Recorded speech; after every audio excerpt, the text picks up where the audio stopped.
Salamat sa laging sagot sa aking mga pangangailangan at kapayapaan sa buhay ko.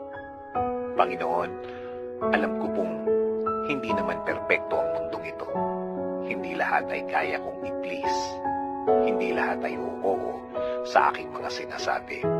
At Panginoon, alam ko din na hindi ako perpektong tao. Minsan may mga nasasaktan ako along the way sa mga words ko, sa mga ginagawa ko, or every time I voice out my opinion. Alam ko somehow, Lord, may mga nasasaktan ako nang hindi ko sinasadya. Lord, humihingi po ako ng kapatawaran. Forgive me because sometimes I cannot control my words and my works, Lord. Kahit na mga tao hindi dapat saktan ay nasasaktan ko sa aking mga salita. Forgive me, forgive me, forgive me, Lord. Kaya sa mga ganito mga moments, Lord, hindi ko kontrol ang mga reaksyon nila. Hindi ko alam kung ano ang nasa isip nila. Kaya Lord, humihingi ako ng proteksyon sa inyo. Panginoon, touch their hearts to forgive me, God. At sana, Lord, bigyan mo ako ng pagkakataon na malinaw ang lahat para sa kanila.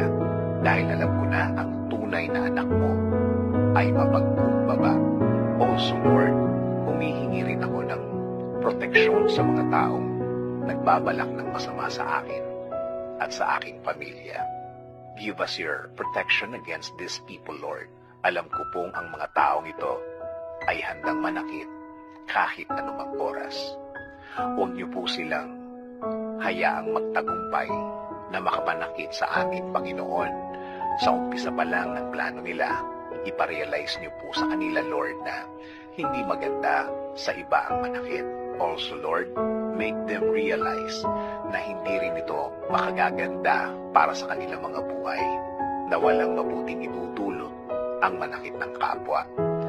Panginoon, patuloy po kaming nakafocus sa inyong proteksyon at pagmamahal sa amin, na alam namin na hindi mo hahayaan na kami saktan nila, na hindi nyo sila hahayaang maging tagumpay sa intensyon nilang masama.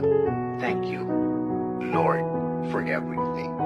Thank you, Lord, for the love and faithfulness. This is our prayer. In Jesus' name,